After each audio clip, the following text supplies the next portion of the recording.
Welcome to the Great Detectives of Old Time Radio. From Boise, Idaho, this is your host, Adam Graham. If you have a comment, email it to me, box13@greatdetectives.net.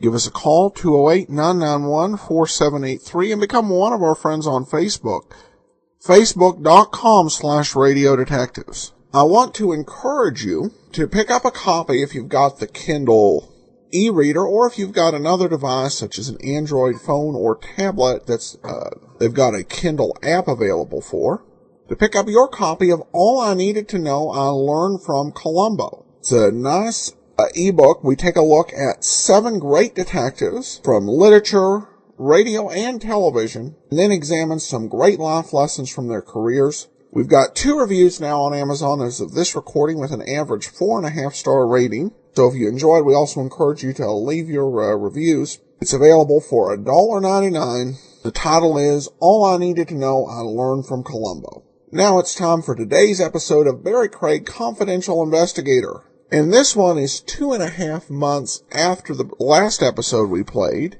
It's our first 1954 episode. And it's from January 19th, 1954. So 57 years ago, as of Thursday. Here now is Strange Vision. William Gargan stars as Barrie Craig, Confidential Investigator.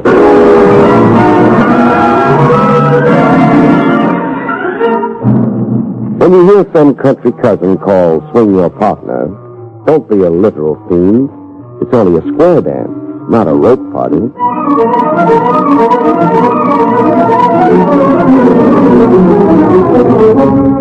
The National Broadcasting Company presents William Gargan in another transcribed drama of mystery and adventure with America's #1 detective, Barrie Craig, Confidential Investigator.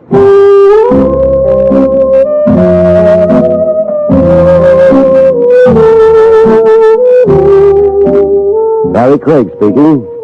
Case number 216. The number sticks in my mind, as does everything pertaining to the rhubarb, because it was off the beaten track. Nothing like the general run of stuff a confidential investigator tackles.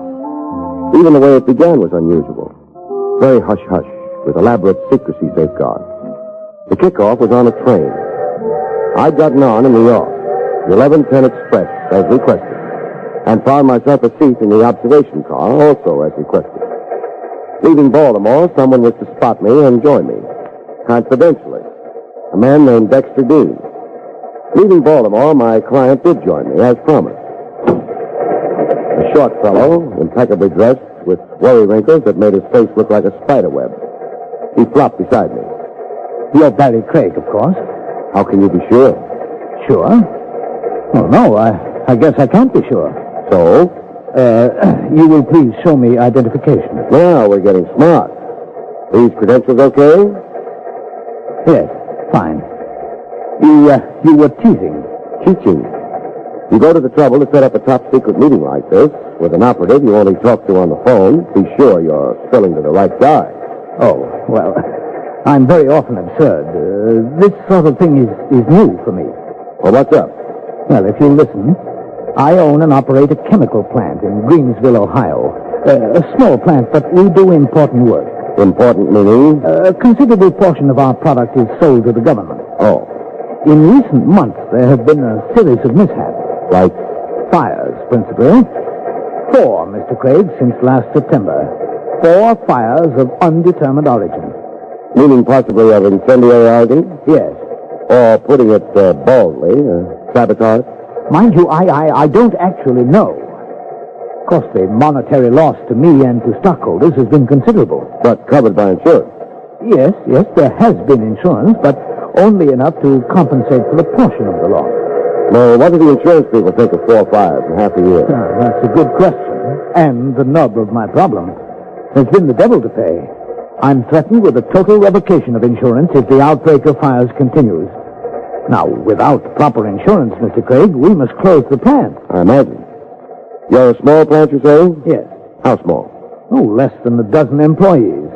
And most of them are clerical, manual, and outside workers like carriers and truckers without access to our restricted area of the plant. The area where the fires have occurred. How many work in the restricted area, where they can do mischief? 3 men. And myself, of course. But your front office. No, we're not that kind of a formalized plant. I supervise and oversee actively. I spend my day in work clothes. I am professionally a chemist, like my father was before me. My father founded the plant. I see. Now tell me, why did you set up our meeting this way? Me on a train and you joining me 200 miles out. Why all the cloak and dagger? Because I somehow have an unshakable suspicion that I'm being watched. Somebody watching to see what I do about the fires. I want nobody to know I'm engaging an undercover operative. Undercover operative? Explain that. I want you to come to work in our plant. Computing formulae, say. Well, I don't know the first thing about it. Well, I prepare advanced charts. You can pretend to be testing and rationalizing them. You'll be able to fake it nicely under my tutelage. But I'll actually be getting a line on your key workers. Eyes and ears open. Yes. Prove or disprove sabotage. Prove the fires were merely accidental, matters of negligence only, so I can rest easy. Have renewed faith in my crew. You, of course, have to use an assumed name. Walter Gibbs. Fine. I'll pay you well. And add burial expenses to the tab. Burial expenses? Saboteurs play rough.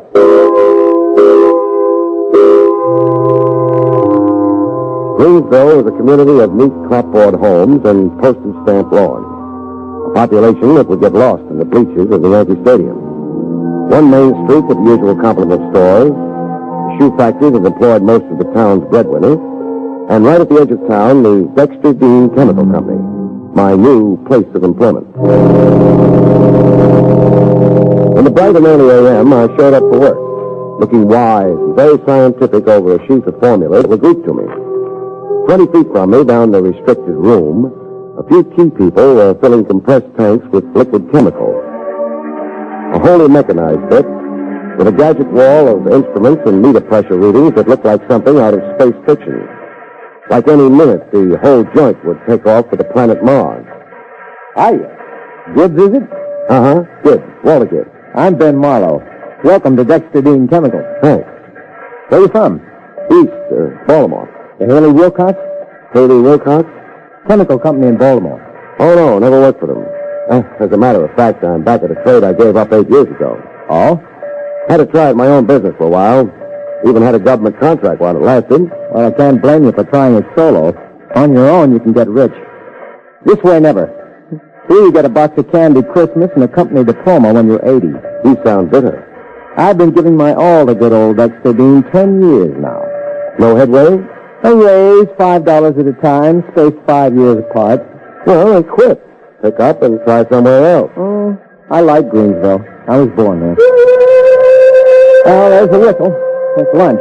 I'm alone. I'm not. A date every lunch, every day. Oh, she must have something. Mister, she has everything.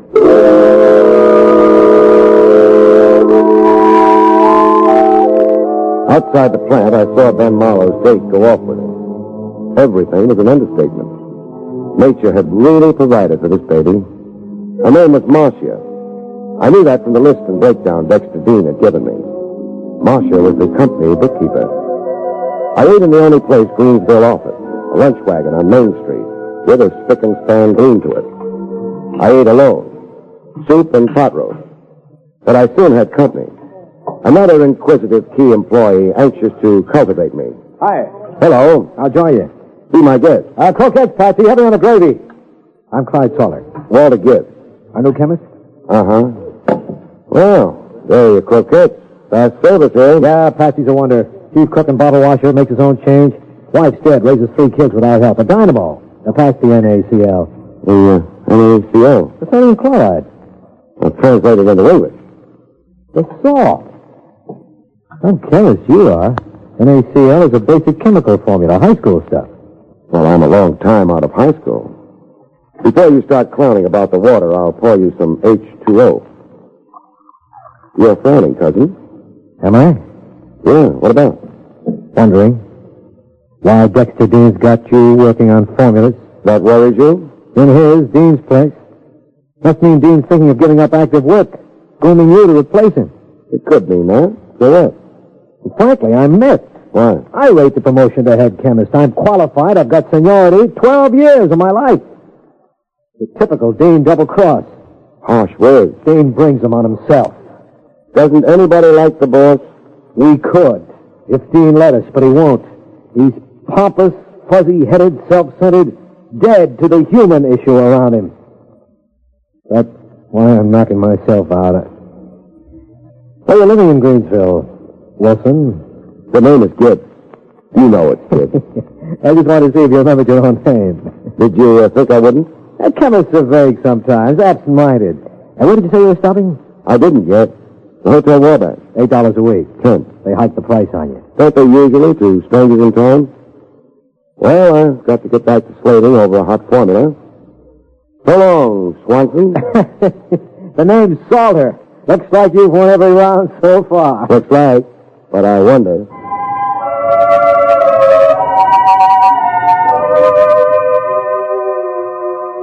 I didn't quit the diner. I stood to a side of the door to watch a scene play out. My recent lunch companion, Clyde Salter, he'd floated over to the booth where Ben Marlowe sat with the girl Marcia. I didn't need the scowls to tell me that there was bad blood between Dean's co-workers. I didn't even need the violence that broke loose to prove it to me. Two guys, Marlowe and Salter, in love with one girl, the eternal triangle.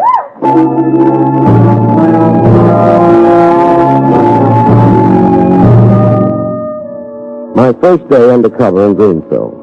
A setup so far with every earmark of intrigue. That night, heading for my room and to bed, I got a better idea of the lively time I was in for. I'd hardly gotten in the door when the sky over Greensville fell on me. I slumped, grabbing at a guy's sleeve. My hand came away with a piece of metal, a cufflink. I barreled my fist around it before going to sleep.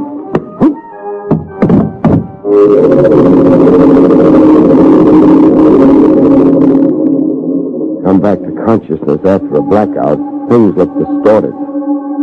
You see weird shapes and forms.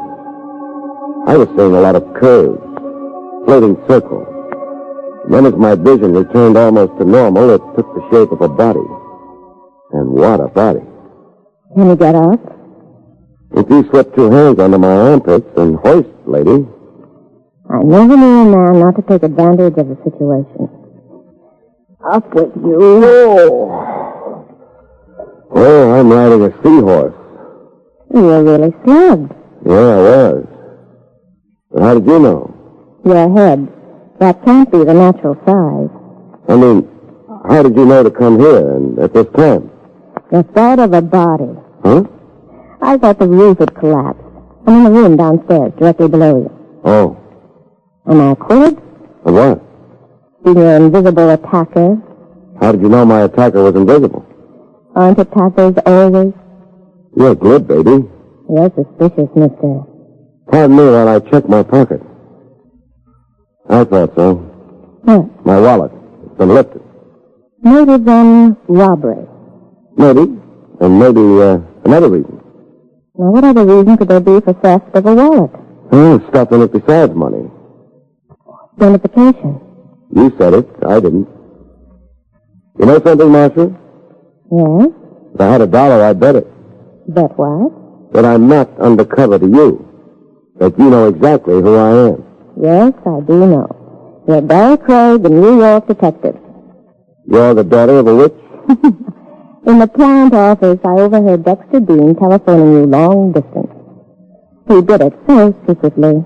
Or you eavesdropped so expertly. Now tell me, who slugged me to find out whether Walter Gibbs was a native? I don't know. But I can try to guess. So try. Clyde Salter. Continue fingering him. All right. I believe it was Clyde Salter who started all those fires. Motive? I'm not sure. For one thing, hatred for Dexter Dean. Dean's removed on a promotion promise Celtic. And another thing? Hatred for my fiancé, Ben Marlowe. I used to go with Clyde. I dropped Clyde for Ben. I believe Clyde planned to involve Ben. Have Ben blamed for those fires. But he hasn't in all this time? He tried. I frustrated him. How? When I tell the fires, there are certain things belonging to Ben left at the scene. A hat once. Another time, Ben's fountain pen. I found them before anybody else did. Both articles stolen from Ben. Maybe not. Maybe your fiancé Ben did drop those things at the scene of the fire and nobody tried to find him. Oh, that's ridiculous. Your Ben has no more love for Dexter Dean than Clyde Salter has. Ben's gripe, no adequate raise in pay in 10 years. You can spin circumstantial theories around all kinds of people, Marcia. But back to the guy who slugged me. I've got a clue to him. Clue? His cufflink. I grabbed at it when I got hit. An initial cufflink. Solid gold, looks like. Here, look it over. H.T. What? Harry Tyler. And who's he? A former employee of Dexter Dean. He's here in Greensville. On a bum. He was once plant engineer. Until? He had a violent row with Dexter Dean and was fired. A rankling ex-employee. With time and purpose enough to come crawling on me with a lead pipe. Looks to me like I've really got a suspect.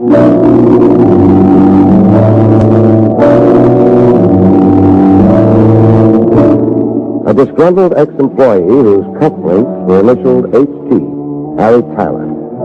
An ex-plant engineer now on the bum, as Marcia had put it. In a town the size of Greensville, there weren't many places a guy could be on the bum in. I tried the Odeon Dance Hall. Beer served on the premises. 6 couples were trying to live it up. Tyler wasn't among them. I next tried the one other place called the Sports Emporium. Cool and gentlemen figures, and in the back corner, a friendly dice table. The guy shooting answered the description Marcia had given me of Tyler. I waited until he'd lost his point. Then I pulled him to his side. Come here, Tyler. What do you want? Someone wants to see you outside. Outside, who does? Me. Hey, what's the joke? If you don't come outside quietly, I'll have to embarrass you in front of your friends. Embarrassed? By dragging you out bodily. And what's this about? I'll tell you outside. Are we going? Outside, we found a quiet back street. That's all Greensville had, was quiet back streets. Empty your pockets. What are you, a stick-up artist? You know who I am. I do. You read my identification. You got my wallet. Mister, you're crazy. I hate doing this. That evens up one phase of our situation. Now on your feet and hand over my wallet. Here's your wallet. You didn't have it, huh? Here. What's this? Your cufflink. The cause of your downfall. Look, I didn't mean to pinch your wallet. There's the money in it, I mean. $80. It's all there to the penny. I just wanted to know who you really were. I knew you'd blown into town. I was pretty sure you were here as an undercover investigator for Dexter Dean. And if I was, why did that bother you? Are you kidding? I'm asking. Those fires. Dexter Dean would love seeing them pinned on me. He'd love manipulating you so he could pin them on me. Just what bruised between you and Dexter Dean? I used to work for him. I know. You were fired. I had the nerve to talk back to Dean. Call him a few names. Well, one thing Dean never forgives is not giving him his dignity, the pompous stuffed shirt. And for that, a solid citizen like Dean, plus being a plant owner, would retaliate against you even with a big lie? Blame you for something someone else did? Yes, Dean would. What else does Dexter Dean dislike you for? The politics in this town. I don't mean political parties, mind you. I mean the honorary titles to this and that, being parade marshal on Memorial Day, stuff like that. What about it? Well, Dean's hipped on being top functionary in Greensville. He thinks it's his right by fact of wealth and social position. And you competed with him? I made that mistake. I got more votes than Dean did. Twice. Votes for what? I was elected chairman of the community chest over Dean, and I replaced Dean as honorary fire marshal of the Greensville Fire Department. Well, that did it. Playing fire chief was dear to Dean's heart. So Dean killed you? He fired me, hoping I'd go broke from being jobless and Leave town, so he could sneak back as fire chief, be the big all-around functionary again. It's quite a yarn. I've heard of crazy feuds, but this one, mister. You going to arrest me? No, just stick around Greensville. Be on tap. I'll be right here.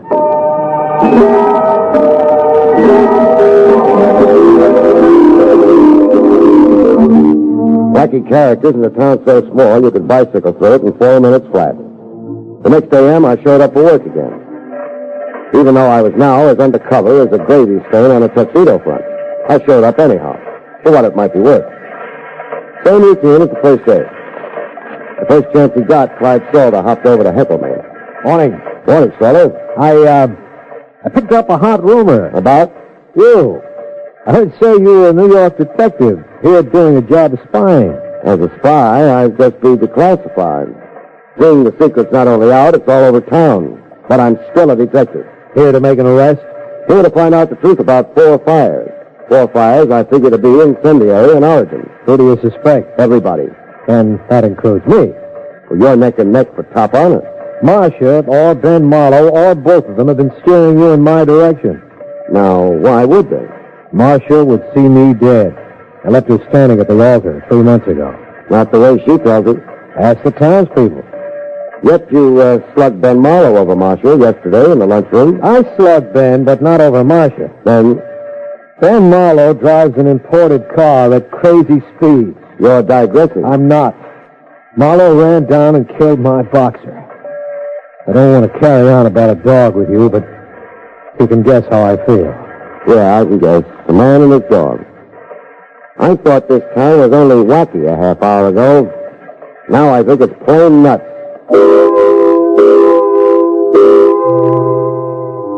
Came quitting time, there was a whistle. Loud enough to buckle your knees and send waves up your spine. When the plant was emptied, I huddled with Dexter Dean in his office. Oh, then you made no progress? No, except to find out that the plant isn't exactly one happy family. What do you mean? Nobody likes the boss, for one thing. You're harboring vipers, Dean. I'm unpopular with my employees? You're the plague. Oh, well, what do you recommend?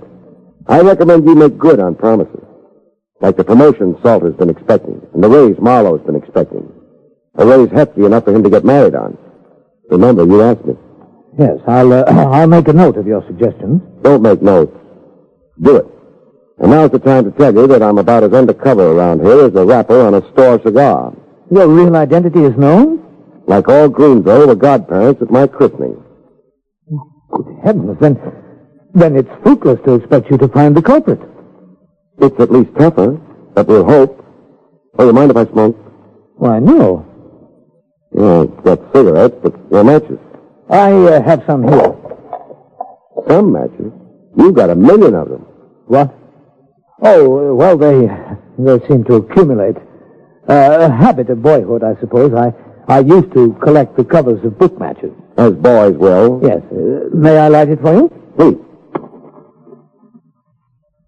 Thanks. Hey, blow it out, unless you hate your fingers. You said? The match. Blow it out.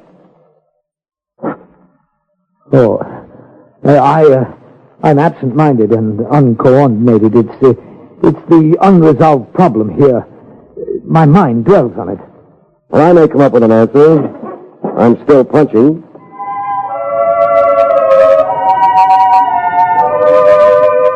That night, I took my constitutional down Main Street. The town was dead. Dark like a blackout, except for the one movie marquee. A first-run picture, Beat the Devil with Humphrey Bogart. I thought of going in to see it as an antidote for inaction when I heard the fire engine. The whole Greensville Volunteer Fire Department, racing pell-mell toward the southern edge of town, where the Dexter Dean chemical plant was. And riding in the chief's car, wearing a big red helmet, was Harry Towler.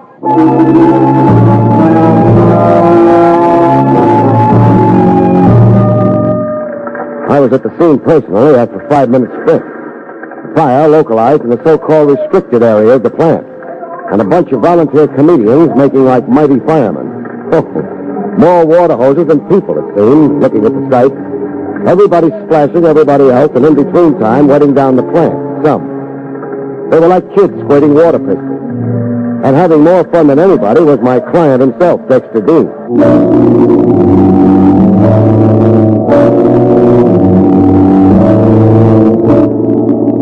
That night in the Hotel Wabash, I couldn't sleep. No reflection on the bed. The linen was fresh and the mattress free of kinks.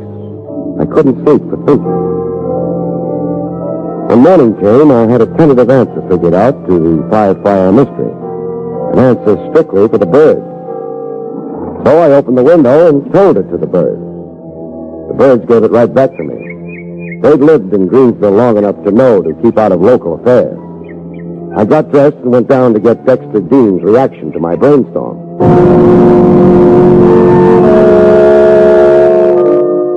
Dean was sitting in his chair looking shattered, but positively. Last night's fire. My insurance will be revoked and never reinstated. I'm ruined, Craig. Sad. But I'll have one consolation. What? The Dexter Dean Chemical Company will close its doors. Every ingrate in my employ will be unemployed. Paupers applying to the community chest. That pleases you? One of them is a despicable arsonist. Maybe not an arsonist. Not? An arsonist sets fires consciously. He has a motive, profit or revenge. He knows what he's doing. Now, on the other hand, there's a type firebug classified as a pyromaniac. Pyromaniac? A psychiatric classification for a guy who enjoys starting fires, for the kicks in it.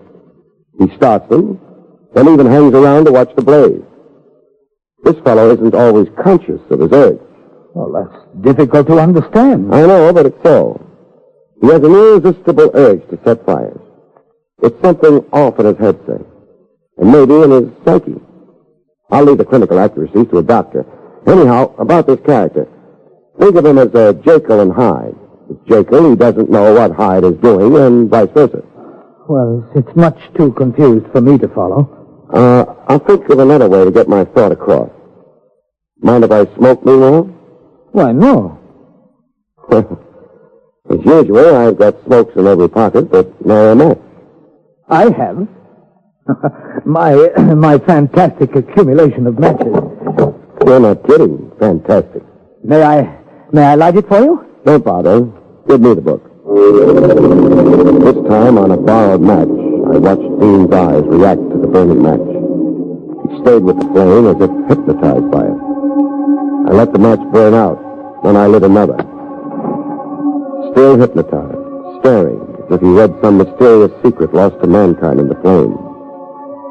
I lit my cigarette this time and threw the lighted match into Dean's wastebasket. A wastebasket crammed with papers. An immediate bonfire started, with Dean now really in a trance. Dean. Yes? Your wastebasket's on fire. Yes, it is. Pyromania. The type guy who enjoys fire. They thrill him, Dean. Yes. The thrill of beauty. Beauty. Our pyromaniac, Dean. As a kid, he played with matches, rode on the fire engine. And when he grew up, he liked wearing a fire chief's hat and officiating at fires. Fires he often started himself. Dean, come out of it. Yes, Craig? The fire in the wastebasket's burning itself out. It's a metal basket. We've solved your 5 fires. You started them yourself. I have a blinding headache, Craig. I imagine. The weird visions you see in flames. Write out a check for my time and effort here in Greensville. Then hurry out of here to the insurance people and then to a doctor. Tell him all about yourself, and when you're done, follow his advice religiously. My check for services rendered, Dean, before I go to pot in Greensville.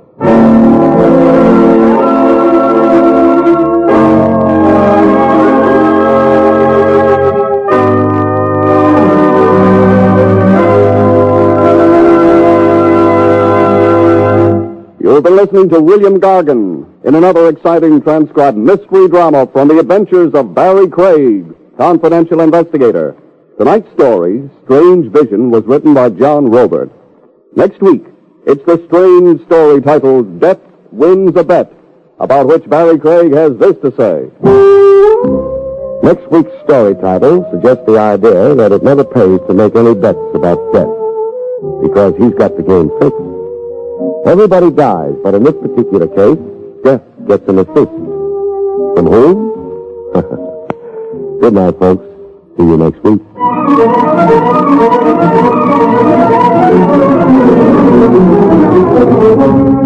The National Broadcasting Company has brought you William Gargan, starring as Barrie Craig, confidential investigator.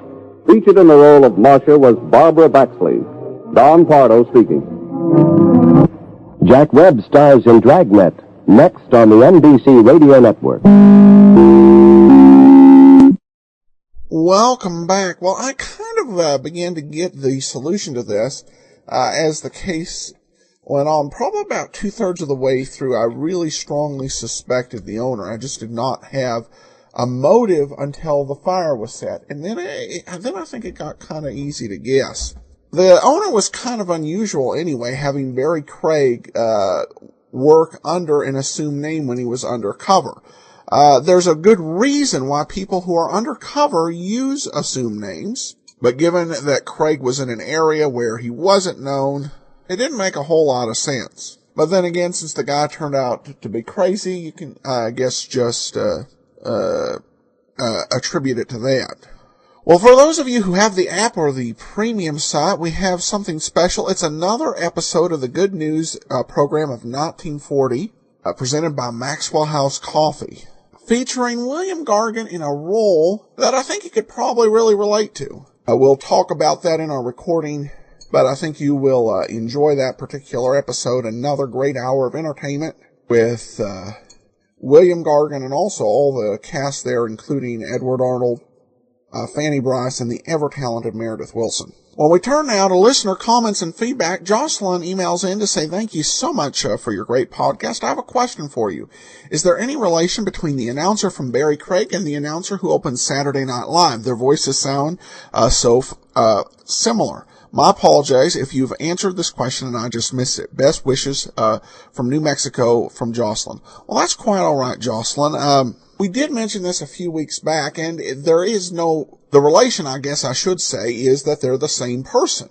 Don Pardo is the current announcer on Saturday Night Live as of this recording. And I'm recording this on January 7th, 2012. And he's been announcing since 1944. And perhaps even before that. That's the earliest record I could come of him announcing a program. Some other comments from listeners. Terry says this is the best app ever. And then Adam provides a great commentary and excellent programming from all over on Podcast Alley. Well, thanks so much. I'm glad you're enjoying the program out there.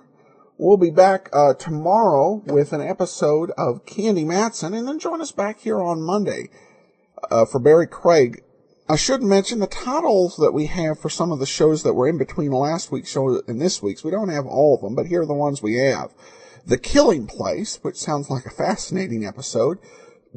Ghost of a Chance. Table for Three Murders. Two in a Mausoleum. Out of the Past, and The Wife Who Wasn't There. But we actually only have one missing episode until next week's show, and if I remember it right, it's a pretty good one. So join us for that then. In the meanwhile, send your comments, box13 at greatdetectives.net. Follow us on Twitter at Radio Detectives and become one of our friends on Facebook, facebook.com/Radio Detectives. But from Boise, Idaho, this is your host, Adam Graham, signing off.